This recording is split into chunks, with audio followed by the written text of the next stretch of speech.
Here in Baguio, would like to express our gratitude. Number one, to MB Sky, led by our Chief Executive Officer, Ma'am Belle Watson Agayas, yan, sa local government of Baguio, under our sitting Mayor Benjamin Magalong. Again, I am presenting to you the children with disability here in Baguio City under the Office of Person with Disability Affairs Office of the City Mayor.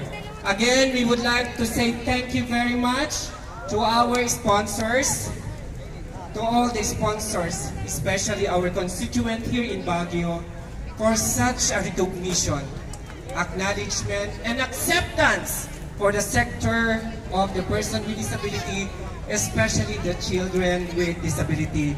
Tonight, we are having a new chapter of being a child. Always remember, there is always a child with disability and a child without disability. Kaya tonight po, we are celebrating a new life for our children with disability, especially in the community of Baguio City. Again, to our sponsors from Santras, Sir, nasaan siya? Sir, thank you very much, our General Manager of Santras, and our partners for our Kiwanis International Division 1A1 in the service of the children of the world. Again, I'm presenting to you the parents of the children with disabilities. Different po. We are celebrating the National Down Syndrome last month, together with cerebral palsy, together with the cancer, and also we are celebrating the life of being a part of the sector of the community, the sector of person with disability. Again, Baguio, presenting you the children with disability here in Baguio. Thank you very much po.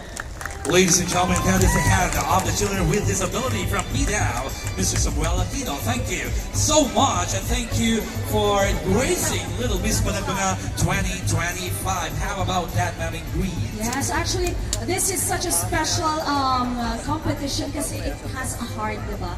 It just shows to prove na Panagbunga is a celebration of community and that no one gets left behind and that we are truly beautiful in our own way. Exactly, and Baguio City loves children. You know that, Ma'am Green. And in behalf of the Little